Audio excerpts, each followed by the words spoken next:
to see the Seoul Lotus there. Never really in contention, that Lotus. And this is the number 43 car. Look at the disc there. Fireworks display from the discs. That's the Cox, Rivaglia and Hillary car. The other Schnitzer BMW, incidentally, has been in the pits for a very long time with a problem with a water pipe, now being fixed, but losing any chance of victory, taking over half an hour to fix. And already the cars are starting to look travel stained. There we focus in on those glowing carbon fibre discs, and all that dirt you see down is not from the racetrack, that's all dust. And a problem, and look at the flames! The number 60 car, that's Sohail Ayari, and he bails out, and the car suddenly burst into flames, but there is damage at the back, so perhaps there he'd spun off first, and the car burning very strongly indeed. Maybe an oil line was knocked off, or a fuel line with the impact, and we don't know exactly what happened yet. That is Sohail Ayari, the car he was sharing with Tommy Archer, and that car was well in the lead of the GT2 section, so a major disappointment for them. Just to reiterate, the driver is out of the car. Others go by, and the marshals, oh, all of a sudden it burst into flames again. Well, the marshals are doing all the right things, but maybe the fuel pump's still going and spraying fuel out. You get this occasionally. And up it goes yet again. So obviously there is a fire engine on command there, and this is what happened. Ayari just losing it, runs it all down the concrete wall, bits fly off. By then it was in retirement, too much damage. The rear wheel is knocked akimbo, and finally the car comes to a halt, and Ayari, the very talented French Formula 3000 driver, has got a bit of explaining to do. Finally the car came to rest, and it was then that it burst into flames. Just seeing the Momo Ferrari going by, that's just lying in a 9th or 10th place. Concern there in the Chrysler pit. And oh, that's the Lark McLaren, and I think that's Nakano again, and he tried it once before. I think it was at the same place, and now he's done it in a far more comprehensive way. Difficult to tell from this angle. Now we see it. There he is. Gets it onto the curb. Too much right foot, and spins inwards and into the Armco barrier very hard indeed, and that one is history. What a shame. That car, with Gary Ailes at the wheel, had been running up in 5th place, and the marshals doing their job so well.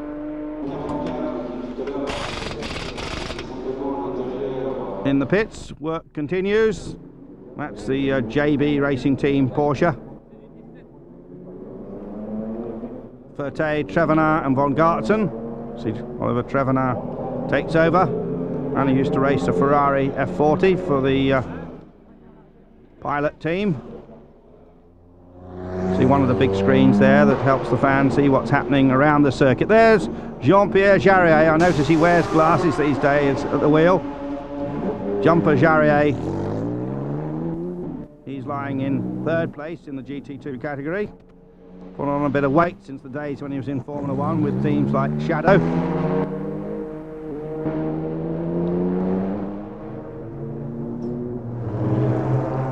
And so the sun sets over the Sartre, and there in the pits is that's the Mazda. That's Frank Frion. He always drives for that Cosdu Mazda team together with Terada, and Jim Downing, the constructor from California. And it is Frion who's taking the car out.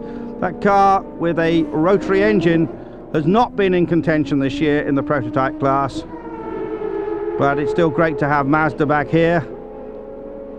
With a golden setting sun, and the gold too on the disc brakes as they glow there. What a stunning shot of the Schubel Engineering Porsche. And also we see the number 61 Dodge Viper. This is the Beretta, Gash and Dupuis car.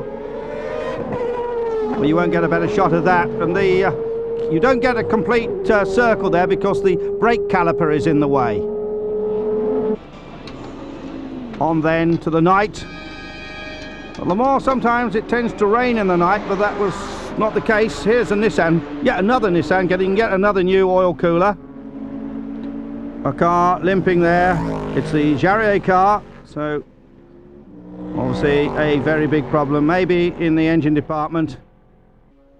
Meanwhile, oh, and we got another one off, and it's yes, it's that Lister Jaguar yet again, and it's well and truly beached this time. Well, at the moment it's at the front, the two factory Porsche GT1s, and then the TWR Yost Porsche, and here we see how, well, it looks to me as if maybe the brakes locked up, and another spectacular shot. So the lights arc through the evening, and there you see confirmation of the two GT1s running in front of the Porsche, the TWR car, and then the three McLarens, a Golf car, then one of the FINA cars, and then the second of the Golf cars. So in fourth place, the best of the non-Porsches, Jean-Marc Gounon, Pierre-Henri Raffanel, driving with the talented Swede Anders Olofsson, who is actually without a regular drive this year. Last year he drove one of the regular Ferrari F40s. So the night has fallen.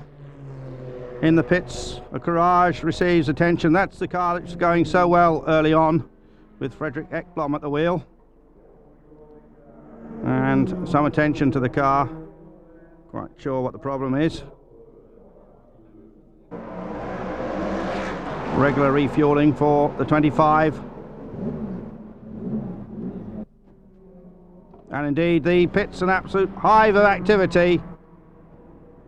And interestingly, the number 25 car, driven by Stuck, Wallach and Boutsen, has tended to be a little bit more frugal than the 26 car. There's Thierry Boutsen, concentration written all over his face. The Nissan of Van der Poel, Patrese and Suzuki. Maybe another oil cooler problem. Some welcome fluid.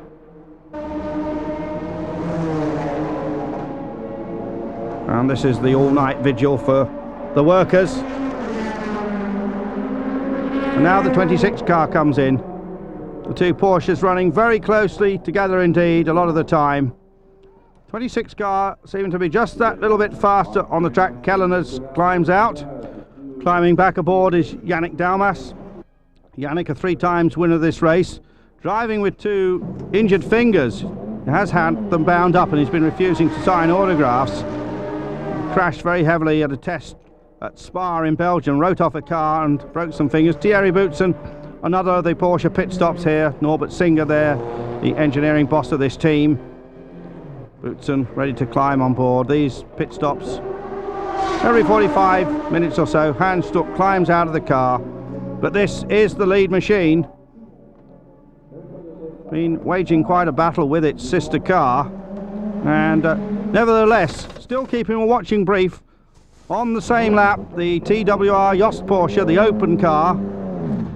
So it's not just a total runaway by the Porsche factory team. Some Nissan fans waving their flag. Well, largely disappointment for them. There's the 21 car. That's driven by Martin Brundle, Jörg Müller and Wayne Taylor, the South African, drafted in at the last minute, just 5 days before the race, after Mauro Martini was actually injured riding a mountain bike, actually knocked off it. A lot of problems for the Andrettis, who haven't seen them recently. Their car dropping way back. Problems mainly with the clutch and gearbox. More work going on in the Nissan pit there. Mechanics were amongst some of the busiest.